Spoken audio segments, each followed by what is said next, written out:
नमस्कार दोस्तों, मैं हूं अंकित। ब्लूटेक ऑफिशियल के न्यू वीडियो में आपका स्वागत है। आज के वीडियो में हम लोग बात करेंगे कि जब हम अपने कैश को किसी बैंक ब्रांच में या कोई और कहीं और के ब्रांच में हम लोग जब पैसा जमा करने जाते हैं तो उस समय मान लीजिए हमारे पास उस बंडल में 2 फेक नोट निकल जाते हैं या 3 फेक नोट निकल जाते हैं। तो इस दौरान क्या कैशियर को हम लोग जब पैसा दे देते हैं तो उससे हम लोग रिटर्न ले सकते हैं या कैशियर आपको रिटर्न दे सकता है, क्योंकि उस समय तो वो नोट एक्सेप्ट नहीं करेगा कैशियर। इसके अलावा हम लोग सोचेंगे कि उस नोट को हम लोग वहां से लेकर के मार्केट में किसी और से चला सकते हैं या किसी और बंडल में हम लोग किसी और को दे सकते हैं, जिससे हमारा जो इन्वेस्टमेंट रहेगा या 2000 फंसा रहेगा वो आराम से निकल जाएगा। तो क्या ऐसे स्थिति में आपको कैशियर वो नोट देता है या नहीं देता है? इसके अलावा अगर नहीं देगा तो इसका रिफंड आपको देगा कि नहीं देगा?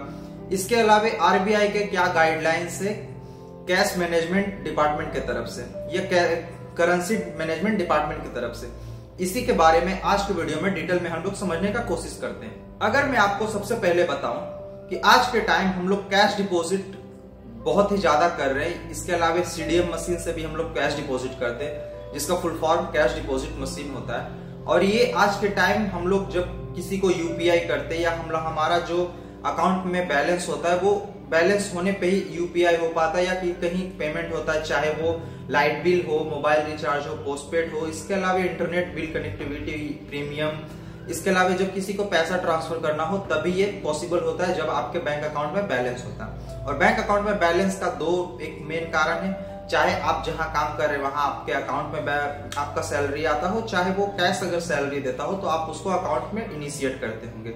अब मान लीजिए आप अपने ब्रांच में जाते जमा करने के लिए और उस समय आपके बंडल में या आपके एक स्पेसिफिक अमाउंट में 2 नोट फेक नोट निकल जाते, चाहे वो 500 हो चाहे 2000।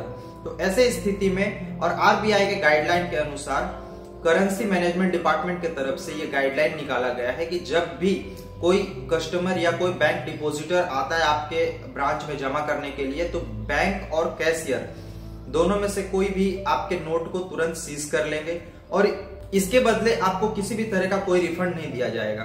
और बात तो यहाँ पे आगे आ जाता है कि जब आपके पास 5 या 5 से ज्यादा नोट निकलता है फेक नोट, तो कैशियर या बैंक के तरफ से पुलिस को इंस्टेंट और इमीडिएटली कॉल किया जाएगा और आपको भी वहां पे तुरंत इंक्वायरी आप पे बैठ सकता है। इसके अलावा आप अगर कहीं मुजरिम निकले तो आपको गिरफ्तार भी किया जा सकता है। और ये सेंट्रल आरबीआई के रूल के अनुसार ही ये सब इम्प्लीमेंट हो रहा है। बाकी के आपको क्या लगता है कि ये आरबीआई और करेंसी डिपार्टमेंट के तरफ से, ये करेंसी मैनेजमेंट डिपार्टमेंट के तरफ से ये रूल कैसा है, या आपके साथ इन फ्यूचर ऐसा होता है तो आप इस तरह से ट्रांसपेरेंसी या इस प्रॉब्लम से कैसे इवैक्यूएट करेंगे?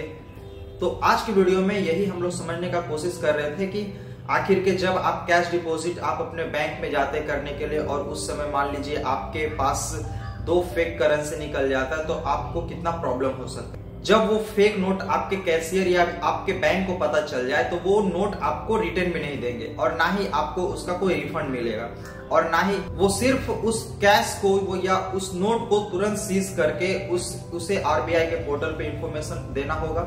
इसके अलावा आपके उस नोट का आपको कोई रिफंड नहीं मिलेगा।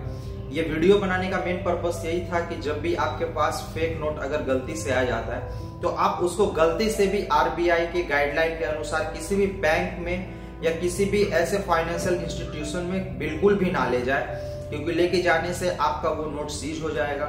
और मान लीजिए अब एक बंडल में 4 नोट निकल गया 2000 का, तो लगभग आपको इंस्टेंट 8000 का घाटा हो जाएगा और साथ ही आप उस पैसा का रिफंड भी आरबीआई की तरफ से नहीं पा पाएंगे। मान लीजिए आपका वो नोट आपका दोस्त ही दिया हो तो आप उस नोट को उस दोस्त को दिखाएंगे या उसके सामने रिप्रेजेंट करेंगे तभी तो वो भी आपको देगा। लेकिन आरबीआई के गाइडलाइन के अनुसार जब वो बैंक में पहुंच गया नोट तो मान लीजिए आप वहां से उसको क्लेम या आपको रिफंड या आपको रिटर्न नहीं किया जा सकता है। अगर मेरा वीडियो इन्फॉर्मेटिव लगा होगा तो प्लीज वीडियो को लाइक कीजिए, कमेंट कीजिए, शेयर कीजिए। साथ ही मेरे ब्लूटेक ऑफिशियल चैनल को सब्सक्राइब करके बेल आइकन को प्रेस कर दें ताकि मैं कोई भी न्यू वीडियो अपलोड करूं तो उसका नोटिफिकेशन सबसे पहले आपको मिले। मिलते हैं अगले वीडियो में, जब तक के लिए जय हिंद, वंदे मातरम।